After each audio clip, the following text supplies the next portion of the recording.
बिल्कुल मानसिक चित्रण बना रहे हो, गलती हो गई और मैं शांत हूँ, कोई उत्तर नहीं दे रहा हूँ। ज़रूरत पड़ी बहुत मीठे शब्दों में, इसको आप जी रहे हैं, जी रहे हैं। 1 दिन, 2 दिन, 4 दिन, 20 दिन, 21 दिन, ऐसा आपने उसको जिया पहले। अब जब जी लिए उस चीज़ को भीतर-भीतर, तो सचमुच जब वो घटना घटेगी तब क्या होगा? आप चूँकि उसका इतना प्रैक्टिस कर लिए हैं कि वो वहाँ पर फिर वही होगा आपके भीतर से, क्योंकि आपने भीतर में उसका पूरा अभ्यास कर लिया है। क्या होगा? सचमुच जब आएगी वो परिस्थिति, आप वैसे ही रहेंगे। लेकिन आपने उसको जिया नहीं है, अभ्यास ही नहीं किया है, तो क्या होगा? रिएक्टिव मोड पर रहते हैं। रिएक्टिव मोड पर नहीं होना चाहिए। सोच समझ करके आपको क्या करना है? बिल्कुल पैसिव मोड पर रहो या फिर रिस्पांस दो, सोच समझ करके उत्तर दो। ये अभ्यास करना पड़ेगा। बस एक दिन करो कि आज जो भी हो गड़बड़ी घर में, मुझे शांत रहना है। देखो फिर शाम होते होते क्या लगेगा, रात में आज कुछ अच्छा लगा, आपको खुद को सुकून महसूस होगी। और इतना ही नहीं है, आपको अच्छा लगेगा, घर वालों को कैसा लगेगा जरा सोचो। घर वाले कहेंगे इन्हीं छोटी छोटी बातों को लेकर के ये दुनिया को सिर पर उठा लेते थे, हल्ला मचाते थे, आज तो ऐसी गलती होने के बावजूद शांत रहे। चाहे वो घर हो चाहे ऑफिस हो, किसी भी आपके कार्य क्षेत्र हो, चाहे विद्यालय में जाते हो, हॉस्पिटल में जाते हो, किसी भी ऑफिस में जाते हो, या कोई भी आपके कलीग हो, किसी भी जगह जाते हो और आपका स्वभाव इसी प्रकार उत्तेजित है, भुनभुनाने की है, कुछ भड़बड़ाने की है, आपने तय किया नहीं, घर का वातावरण बिगड़ रहा है और उसके लिए जिम्मेदार मैं हूं, मेरे ऑफिस की स्थिति अच्छी नहीं है। बाहर परिस्थिति को बदलने के लिए, परिस्थिति को बदलने के लिए आपको अपनी मन स्थिति बदलनी पड़ेगी। ये ध्यान दो, मन स्थिति बदलती है तो परिस्थिति बदल जाती है। पहले ही घर से निकलने के पहले तय कर लो, आज चाहे मैं रास्ते में हूं, चाहे मैं ऑफिस में जाऊं, जो भी होगा मुझे शांत रहना है। क्योंकि आपने 1 घंटा आधा घंटा बैठ करके शांति की पूरी एनर्जी भर ली है भीतर में, अंदर से शांत, जो भी हो।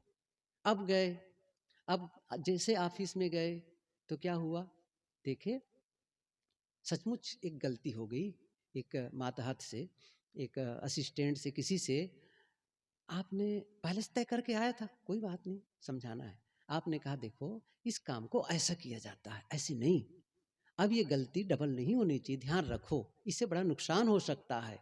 इसको समझा बड़े प्रेम से और स्नेह, ऐसा लगे जैसे कोई आप अपने बेटे को समझाते हैं ना, है तो किसी का बेटा वो भी ना, कोई दुश्मन थोड़ी है वो भी तो है आपका, वो भी स्नेह चाहता है, वो भी प्रेम चाहता है। लेकिन आपने इतना स्नेह और प्रेम से उनको बातें कही, वो भी भीतर से पिघल गया।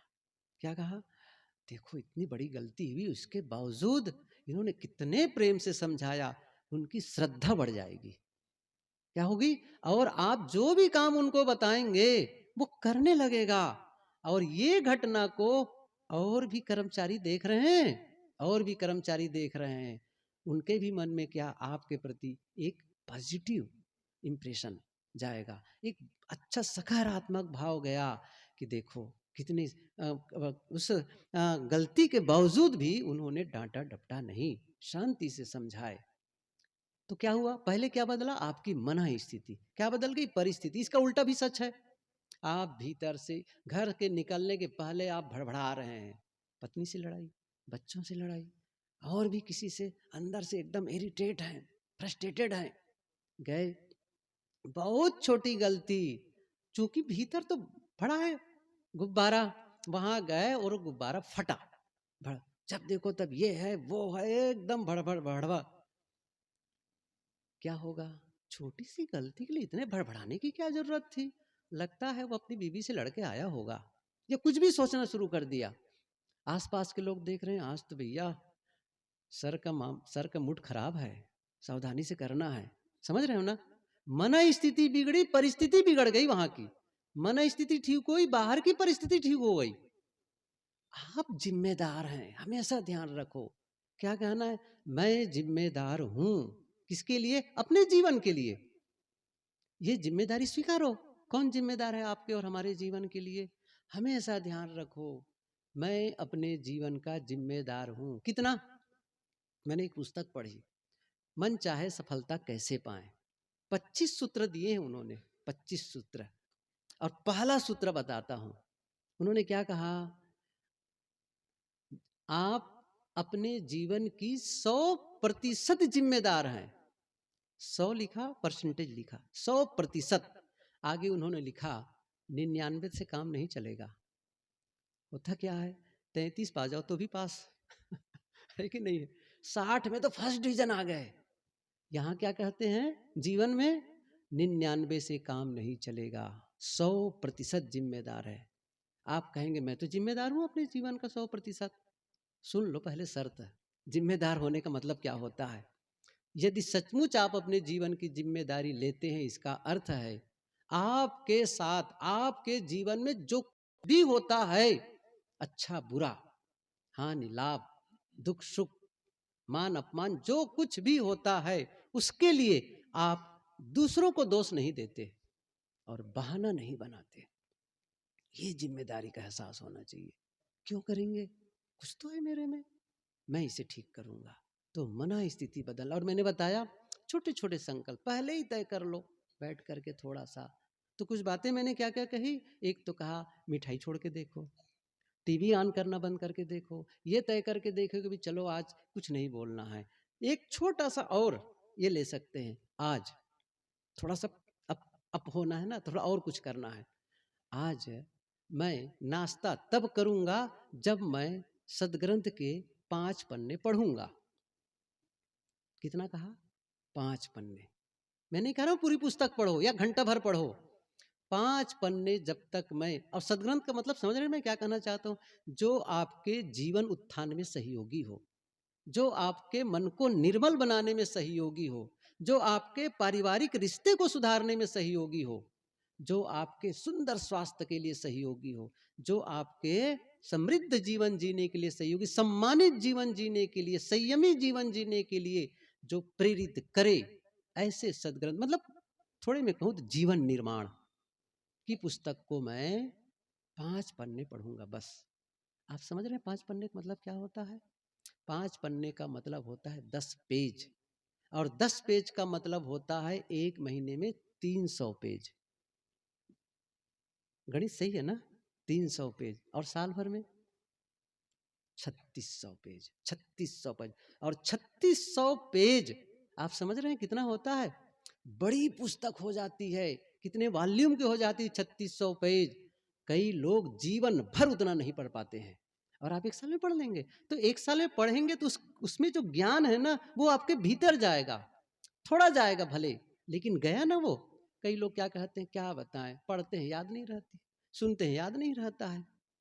मैं कहता हूं हम लोग को भी याद नहीं रहता है, लेकिन एक बात मानकर चलें, जो आप पढ़ते और सुनते हैं उनमें से कुछ बातें ऐसी होती हैं जो मन में जाकर के घुल जाती हैं, और जो मन का हिस्सा बन जाता है ना, चित्त का हिस्सा बन जाता है ना, वो फिर आपके जीवन में प्रकट होता है, शब्दों के माध्यम से, एक्शन के माध्यम से, किसी न किसी रूप में बाहर जाता है।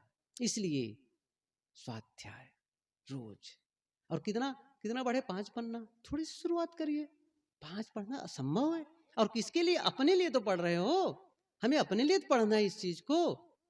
बस इतना, जब समय मिले। मैं नहीं कह रहा हूं कि आपको नहीं मिलता है। आप क्या करें, थोड़ा पहले उठना शुरू कर दीजिए, 10 मिनट, 15 मिनट।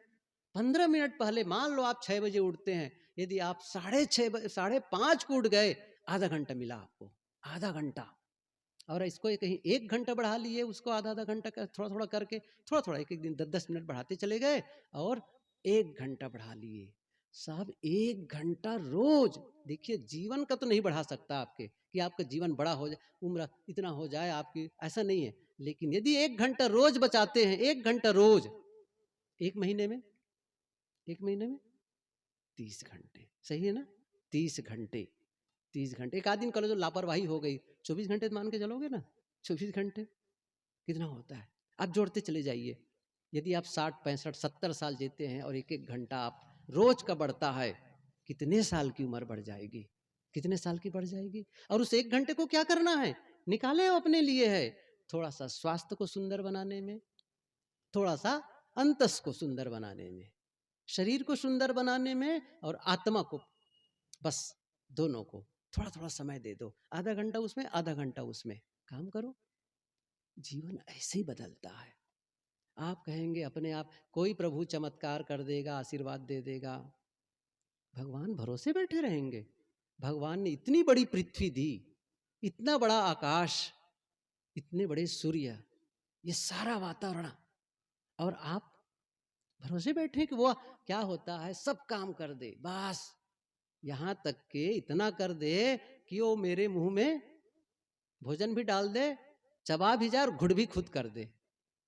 कुछ तो ध्यान रखो, मेरा जीवन मेरे हाथ, हमेशा ध्यान रखो। मैंने एक पुस्तक पढ़ी है, मेरा जीवन मेरा किस्मत मेरे हाथ, टेरिसा च्यूंग की लिखी हुई, आयरलैंड की लेखिका है, और हमारे पूर्व राष्ट्रपति एपीजे अब्दुल कलाम, उनकी एक पुस्तक है, आपका भविष्य आपके हाथ। और कृष्ण चोपड़ा ने लिखा है, आपका जीवन आपके हाथ।